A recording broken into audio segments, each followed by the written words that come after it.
For my video, I'm going to be explaining the pathogenesis as to why pulmonary edema is classified as a restrictive lung disease.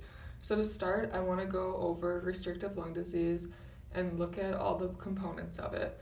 So the three main ones that we learned last semester were in a restrictive lung disease, it's where you can't get air in. When you can't get air in, that could be because the volumes have decreased and so have the capacities, which can be shown in the picture above, the restricted lung being on the right side, and that illustrates that there's a decrease in like vital capacity, residual volume, total lung capacity, and some others as well. And then also with the restrictive lung disease, it's classified as having low compliance and a high elastic recoil. So with that, the lung is unable to stretch and expand to allow air in for gas exchange, which that could also affect the lung volume and therefore decreasing it. So those two kind of go together.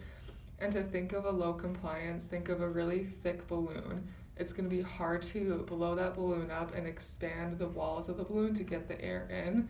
But once that air is in, that thickness can like recoil really fast to push it all out. And that's also in a restrictive disease why we see the FEV1 being so high, because that air can be pushed out. They just don't have a lot to be able to get back in. So with pulmonary edema, it's usually secondary to congestive heart failure. So with congestive heart failure, your blood is not being pumped efficiently, and then the blood is being backed up into the pulmonary veins, which increases pressure within the blood vessel. That increased pressure then pushes fluid out and into the tissues of the lung and the alveoli. So that increased fluid in the alveoli can cause them to collapse. Then they require a greater force to open and fill them with air. But as we talked about, with it collapsing and with all that fluid in there, your volumes have already decreased.